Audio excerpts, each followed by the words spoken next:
السلام علیکم پاکستان، حمید نقیبی آپ کی خدمت میں حاضر ہے۔ ناظرین، ایران اور امریکہ کے درمیان جنگ اب صرف میزائلوں کے تبادلوں تک محدود نہیں رہی، بلکہ خلیج اور مشرق وسطیٰ میں امریکی فوجی طاقت کے ان اہم مراکز کو نشانہ بنایا جا رہا ہے جنہیں کبھی خطے میں واشنگٹن کی سب سے مضبوط دفاعی دیوار سمجھا جاتا تھا۔ تازہ دعویٰ سامنے آیا ہے کہ ایران نے ایک امریکی F-15 جنگی طیارے کو اس کے ہینگر کے اندر ہی تباہ کر دیا ہے۔ ساتھ ہی بحرین میں امریکی ریڈار اور فضائی دفاعی نظاموں پر حملوں کا دعویٰ بھی کیا جا رہا ہے۔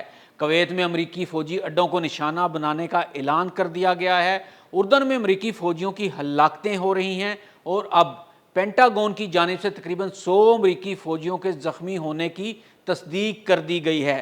سوال یہ ہے کہ کیا ایران واقعی امریکی دفاعی نظام کو بائی پاس کرنے میں کامیاب ہو رہا ہے؟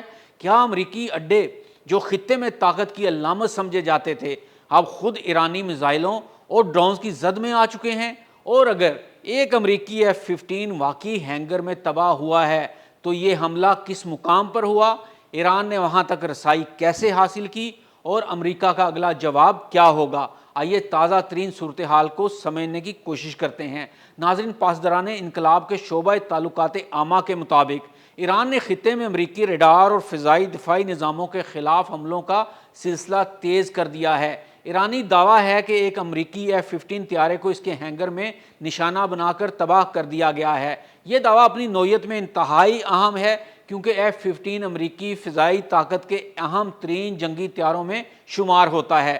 اگر کسی امریکی طیارے کو واقعی ہینگر کے اندر تباہ کیا گیا ہے تو اس کا مطلب یہ ہو سکتا ہے کہ حملہ صرف کھلے میدان میں فوجی تنصیبات تک محدود نہیں تھا، بلکہ ایرانی میزائل یا ڈرون حملے نے امریکی اڈے کے اندر موجود حساس تنصیبات تک بھی رسائی حاصل کی۔ تاہم یہاں ایک اہم بات سمجھنا بہت ضروری ہے۔ اس مخصوص F-15 طیارے کی تباہی کے ایرانی دعوے کی آزادانہ طور پر ابھی تک تصدیق نہیں ہوئی، لیکن دوسری جانب یہ بات اب محض ایرانی دعویٰ نہیں رہی کہ امریکی فوجی تنصیبات مسلسل حملوں کی زد میں ہیں۔ امریکی سینٹرل کمانڈ نے تصدیق کی ہے کہ 17 جولائی کو اردن میں ایرانی بیلسٹک میزائل اور ڈرون حملوں کے دوران 2 امریکی فوجی ہلاک ہوئے، جبکہ ایک فوجی لاپتہ بھی ہوا۔ مزید 4 امریکی فوجیوں کو طبی امداد کے لیے ہسپتال منتقل کیا گیا، تاہم انہیں بعد میں ڈسچارج کر دیا گیا۔ اور اب پینٹاگون نے بتایا ہے کہ 7 جولائی سے اب تک تقریباً 100 امریکی فوجی کسی نہ کسی درجے میں زخمی ہو چکے ہیں۔ امریکی حکام کے مطابق ان میں سے 96% دوبارہ ڈیوٹی پر واپس آ چکے ہیں اور زیادہ تر زخمیوں کو معمولی نوعیت کے دھماکوں کے بعد دماغی جھٹکے آئے ہیں۔ یہ اعداد و شمار اس لیے اہم ہیں کہ اس سے پہلے خطے میں امریکی اڈوں پر ایرانی حملوں کے اثرات کے بارے میں بہت کم تفصیلات سامنے آ رہی تھیں۔ اب ایرانی حملوں کا دائرہ اردن سے آگے بڑھ کر بحرین اور کویت تک پھیل چکا ہے۔ پاسداران انقلاب کا کہنا ہے کہ بحرین کے المحرق اور الرفا کے علاقوں میں موجود امریکی ریڈار اور فضائی دفاعی نظاموں کو میزائلوں سے نشانہ بنایا گیا ہے۔ یہ دونوں مقامات اس لیے اہم ہیں کیونکہ بحرین خطے میں امریکی فوجی آپریشنز کے لیے انتہائی اہم مرکز ہے۔ یہاں امریکی بحریہ کا 5th فلیٹ موجود ہے جو خلیج، بحیرہ عرب اور وسیع تر مشرق وسطیٰ میں امریکی بحری سرگرمیوں کی نگرانی کرتا ہے۔ یعنی اگر بحرین میں موجود امریکی ریڈار اور دفاعی نظام واقعی متاثر ہوئے ہیں تو اس کا تعلق صرف ایک فوجی تنصیب سے نہیں بلکہ پورے امریکی علاقائی دفاعی نیٹ ورک سے ہو سکتا ہے۔ ایرانی پاسداران انقلاب نے بحرین میں ایک امریکی کمپنی ایمیزون کو بھی نشانہ بنانے کا دعویٰ کیا ہے، تاہم بحرینی حکام نے اس دعوے کی تصدیق نہیں کی، جبکہ رائٹرز بھی اس اطلاع کی آزادانہ تصدیق نہ کر سکا۔ اس طرح ایران کا کہنا ہے کہ اس نے کویت میں کم از کم 3 امریکی فوجی اڈوں کو بھی نشانہ بنایا۔ یہاں ایک بہت بڑا سوال پیدا ہوتا ہے، ایران ایک ہی وقت میں اردن، بحرین اور کویت جیسے مختلف مقامات پر حملے کیسے کر رہا ہے؟ اس کا جواب ایران کی موجودہ جنگی حکمت عملی میں چھپا ہو سکتا ہے۔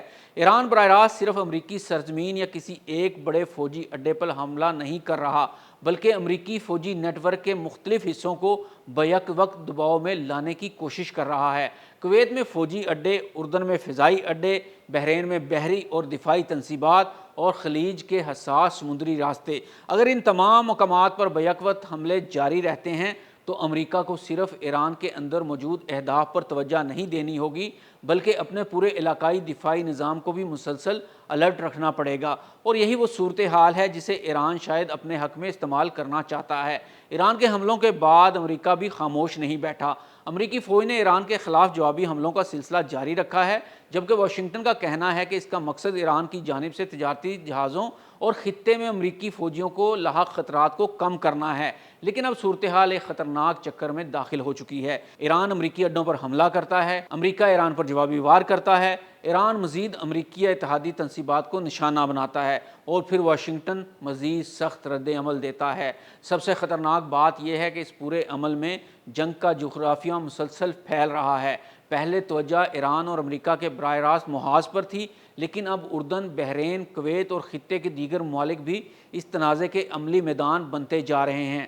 17 جولائی کے حملوں میں امریکی فوجیوں کی ہلاکت نے اس کشیدگی کو ایک نئے مرحلے میں داخل کر دیا ہے، کیونکہ اب واشنگٹن کے لیے سوال صرف یہ نہیں رہا کہ ایران کے میزائل کہاں گر رہے ہیں، بلکہ یہ بھی ہے کہ اگلا حملہ کس امریکی اڈے پر ہوگا اور اس کے بعد امریکی رد عمل کس حد تک جائے گا۔ ایرانی دعویٰ اگر درست ثابت ہوتا ہے کہ ایک امریکی F-15 طیارہ ہینگر میں تباہ ہوا ہے تو یہ جنگ کے بیانیے میں ایک اہم پیش رفت ہوگی، لیکن فی الحال اس دعوے کی آزادانہ تصدیق باقی ہے۔ البتہ ایک حقیقت اب واضح ہو چکی ہے، ایران اور امریکہ کے درمیان جاری لڑائی میں امریکی فوجی تنصیبات اب پہلے کی طرح محفوظ نہیں رہیں۔ تقریباً 100 امریکی فوجیوں کے زخمی ہونے کی تصدیق، اردن میں امریکی فوجیوں کی ہلاکتیں، بحرین میں ریڈار اور فضائی دفاعی نظاموں پر حملے کے دعوے، کویت میں امریکی اڈوں کو نشانہ بنانے کا اعلان اور F-15 طیارے کی تباہی کا تازہ ایرانی دعویٰ، یہ سب اس بات کی علامات ہیں کہ جنگ کا اگلا مرحلہ پہلے سے کہیں زیادہ پیچیدہ اور خطرناک ہو سکتا ہے۔ ناظرین، حمید نقیبی کو اجازت دیجیے۔ اللہ حافظ۔